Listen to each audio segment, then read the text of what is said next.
அனுமதிக்க வேண்டும், ஏற்றுக்கொண்டது. தண்டனை குறைப்புக்கு கண்டிப்பாக இது மேல்முறையீடு போறதுக்கு வாய்ப்பு இருக்கு. அதை நான் சொல்ல முடியாது, அது அக்யூஸ்ட் தான் முடிவு பண்ணணும். அதை தவிர ஒரே ஒரு விஷயம் நான் தெளிவுபடுத்தணும்னு நினைக்கிறேன். இன்னொரு நபர் இதுல சம்பந்தப்பட்டிருக்கிறாரான்னு நிறைய டிபேட் அதெல்லாமே நான் பார்த்தேன். அதுல நான் தெளிவுபடுத்தணும்னு நான் நினைக்கிறேன்.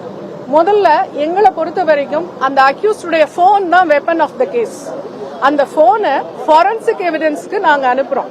நீதிமன்றம் மூலமாக ஃபாரன்சிக்கு அனுப்பப்பட்டு அந்த போன்ல என்னென்ன விஷயங்கள் இருந்தன, அதுல அவருடைய சோசியல் ஆக்டிவிட்டிஸ் என்னென்ன, சோசியல் மீடியா எதெல்லாம் இருக்கிறாரு, வேற என்னென்னலாம் அதுல இருக்கு அப்படின்னு சொல்லி எல்லாத்தையுமே அந்த ஃபாரன்சிக் அனாலிசிஸ்க்காக அனுப்பப்பட்டது.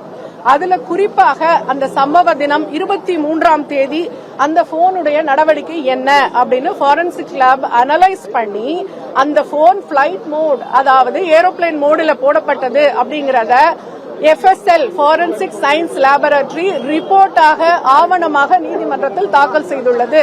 அந்த சம்பவ நேரத்தில் சம்பவ நாளன்று அந்த போன் ஏரோப்ளேன் மோடில் போடப்பட்டிருந்தது என்பதை ஆவணபூர்வமாகவும் அந்த நிபுணர் வாய்மொழி சாட்சியாகவும் நீதிமன்றத்தில் சொல்லிட்டு போயிருக்காங்க. ஒரு பாயிண்ட்.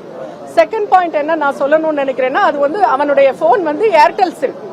அந்த ஏர்டெல் ப்ரொவைடர் நோடல் ஆபீசர் நீதிமன்றத்துக்கு நேரடியாக அந்த 23ஆம் தேதி 6:29க்கு தான் முதல் கால் அவருக்கு. அதன் பிறகு அவருக்கு எந்த அழைப்பும் இல்லை 8:52 வரைக்கும். 8:52க்கு SMS அலர்ட் அவருக்கு கிடைக்குது. என்னன்னா மிஸ்ட் கால் அலர்ட் கிடைக்குது. சோ இவர் இந்த காலகட்டத்தில் ஏரோப்ளேன் மோடுல போடப்பட்டிருக்கிறார் அப்படிங்கறத ஏர்டெல் ப்ரொவைடரும் தெளிவாக நீதிமன்றத்தில் எடுத்துரைத்துட்டாரு. இதையும் தாண்டி இன்னொரு விஷயமும் சொல்றேன். 358 BNSS படி இஃப் சப்போஸ் ஒரு பர்சன் அதுல இன்னொருத்தர் இருக்கிறாரு அப்படின்னு நீதிமன்றம் கருதினால் நீதிமன்றத்திற்கே அதிகாரம் உண்டு அவனையும் இணைத்து குற்றவாளியாக்கி விசாரணை நடத்தலாம். இப்ப கொடுத்த எவிடன்சஸ் எல்லாம் நீதிமன்றம் திருப்தியுற்றதுனால தான் ஒருவர் தான் இதுல குற்றவாளின்றது தெளிவாக நிரூபிக்கப்பட்டதனால்தான் இவர் மேல நீதிமன்றம் நடவடிக்கை எடுத்து இந்த தீர்ப்பை இன்றைக்கு கொடுத்துள்ளது. எனவே இதன் பிறகு இதை பற்றி பேசினால் அது கண்டெம்ட் ஆஃப் கோர்ட், நீதிமன்ற அவமதிப்பு என்பதை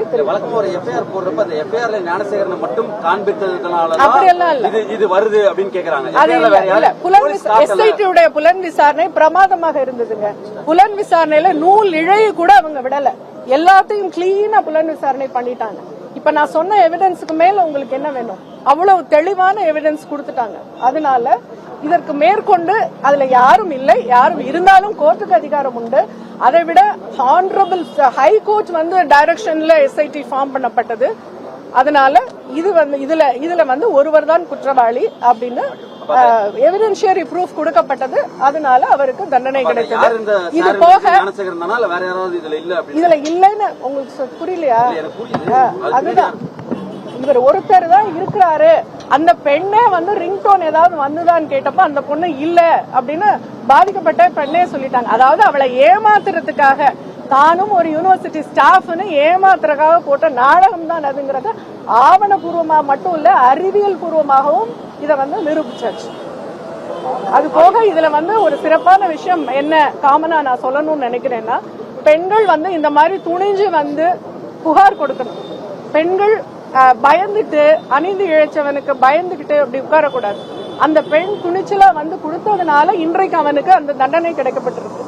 எனவே பெண்ணுக்கு அநீதி ஏற்படும் பட்சத்துல சட்டமோ மாண்புமிகு நீதிமன்றமோ அரசாங்கமோ பார்த்து கொண்டிருக்காது என்பதற்கு இந்த வழக்கை ஒரு எடுத்துக்காட்டு. நன்றி. இந்த வழக்குல யாருமே பிறல் சாட்சி யாருமே இல்லைங்க, எல்லாருமே தெளிவான சாட்சிகள் தான். இழப்பீடு அந்த அவனுக்கு அந்த குற்றவாளிக்கு கொடுக்கப்பட்ட அந்த ஃபைன் அமௌண்ட்டை பெண்ணுக்கு இழப்பீடா கொடுக்கணும்னு நீதிமன்றம் கொடுத்திருக்காங்க. அது போக டிஎல்எஸ்க்கு அவங்க ரெக்கமெண்ட் பண்ணிருக்காங்க. டிஎல்எஸ் என்ன கொடுக்கலாம் அப்படின்னு நினைக்கிறாங்களோ அந்த காம்பன்சேஷனை கொடுக்கலாம்னு டிஎல்எஸ் ரெக்கமெண்ட் பண்ணிருக்காங்க விக்டிமுக்கு தான். தீர்ப்பு விவரத்துல ஒரு அண்ணா பல்கலைக்கழகத்துல நடந்திருக்கு, பாதுகாப்பு கூடுதலா அரசு கொடுக்கணும் அப்படின்னு நீதிபதியை சுட்டி காண்பித்திருக்காங்க. தீர்ப்பை முழுமையா நான் இன்னும் படிக்கல. நீதிபதியும் அந்த தண்டனை விவரத்தை மட்டும்தான் சொல்லியிருக்காங்க. கண்டிப்பாக அதற்கான அப்சர்வேஷன் பண்ணிருப்பாங்கன்னு நான் நம்புறேன். பாதுகாப்பு கூடுதலா கொடுக்கணும்னு பண்ணிருப்பாங்க நான் நம்புறேன். எனக்கும் கொடுக்கணும்னு தோணுது. Okay, thank you so much.